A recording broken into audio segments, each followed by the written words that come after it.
Hello everybody, and welcome back to the second video in the tips and tricks series about different ways that you can use the ultimate thick paint brushes. I've switched now to this thin grainy flat brush, and if we come over here and use the sample multiple colors, and this slider tells us how much we're going to sample. It's 50 pixels, or I can move it down to a smaller amount of sample. I'm going to leave it at 50. And we can come up here and just grab or touch somewhere, and we're going to get a variation or a combination of all the colors. Now, this brush is a flat brush instead of a round like the one we were using before.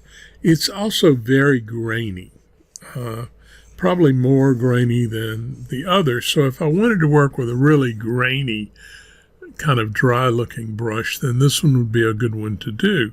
But what if I want to use this brush but I don't want it to be that grainy? Well, if I don't want it to be that grainy, I can come up here and click on the thick paint media icon, and I'll get a little fly out, and if I click here, that will open up the thick paint brush panels. Now, if you're in another version of Painter, not 2019, you're not going to see, 2020, you're not going to see the same kind of things up here in the property bar.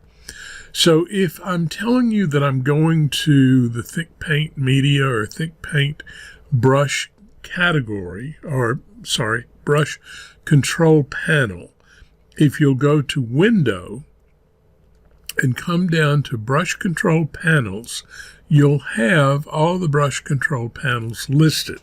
Now in 2020, they've been consolidated into shape and media.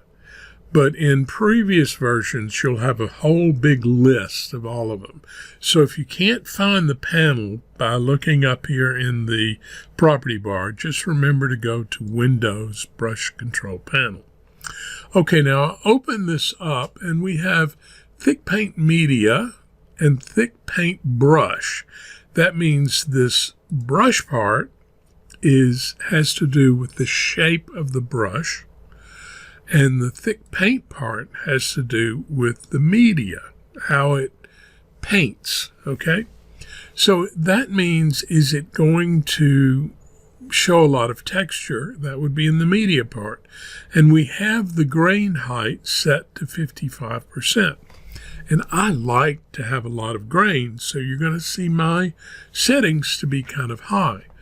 But if you drop that grain height to, say, 20%, and we'll just double click to close my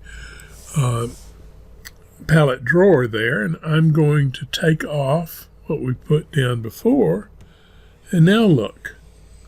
See, when I paint, I don't have hardly any texture that I had previously. So if I wanted to change texture real quickly, that would be the way to do it, is to change the grain height. Now, if I go up a little bit to, say, 40%, that's 39, but close enough to 40, and we get rid of this, now I've got a little more texture, and light pressure gives me the most texture, and as I increase my pressure, I get less and less. So here we've got a brush that we can use pressure to give us some texture, light pressure, and then heavier pressure to leave it where it's not showing any texture. Okay, so that's up to you to do that. Now I'm going to reset the brush to what it was to begin with. And I want to talk about one other thing. I'm going to change the size of the brush a little bit. This is a flat brush, as we mentioned, and you can see that it's flat. And I have it set up for rotation, which means that we can rotate the barrel and go in different directions. And a Flat brush will allow me to cut into or paint beside the line of an object and maybe be a little bit closer to what I want. But if I wanted to use this same brush as a round brush, then all I have to do is come back up here to the icons, and we have one called Bristle. And if I click on it, I can open up a brush control panel called Real Bristle Panel. And if I click on that, you'll see this first slider is roundness, and it controls the rounding of the tip of the brush. So if I brought that up to 100%, now I have a round brush as opposed to the flat brush. So any of these, all of the bristle brushes in thick paint can utilize real bristle. And so let me just flip that one back to its original. So if I were working with the thin, wet bristle brush that I liked a lot, see, that gives me a smoother, kind of quicker way of working. If I wanted to work with it, but I didn't want it to be round, all I have to do is open up that Real Bristle control panel, and voila, now I have this brush as a flat brush. Okay?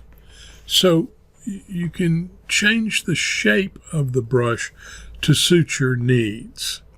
Now I want to take that one back to its original and come back to this grainy. Actually, I'm going to go off the grainy flat now and come over here to soft bristle round. Now, I'm going to get rid of some of this that we put down here, and we will, I guess I'm getting rid of all of it, and we'll make the brush a little bit smaller.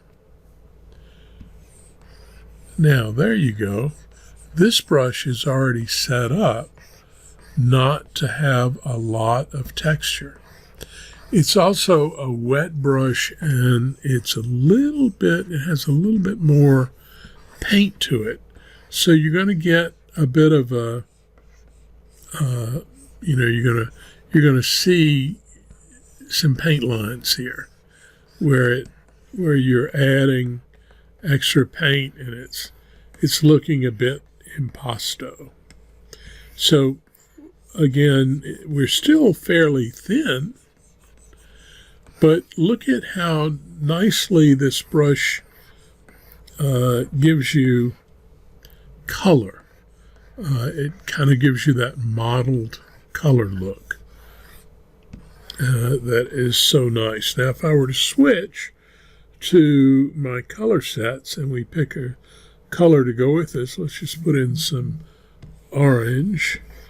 It goes in pretty well.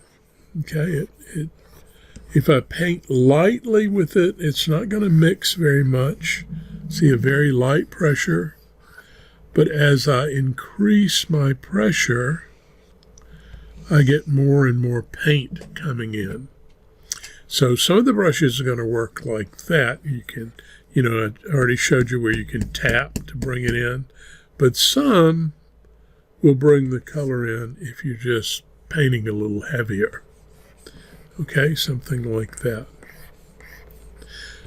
All right, so,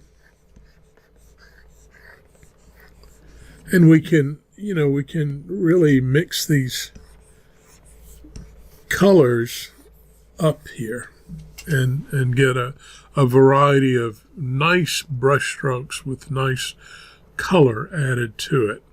All right, so I'm going to stop here. I went too far again. And we'll come back and look at a couple of more brushes. Doing it this way, you can watch a video and then go play with the brush for a while and see how each one of the things works. Okay, talk to you in the next video. Bye-bye.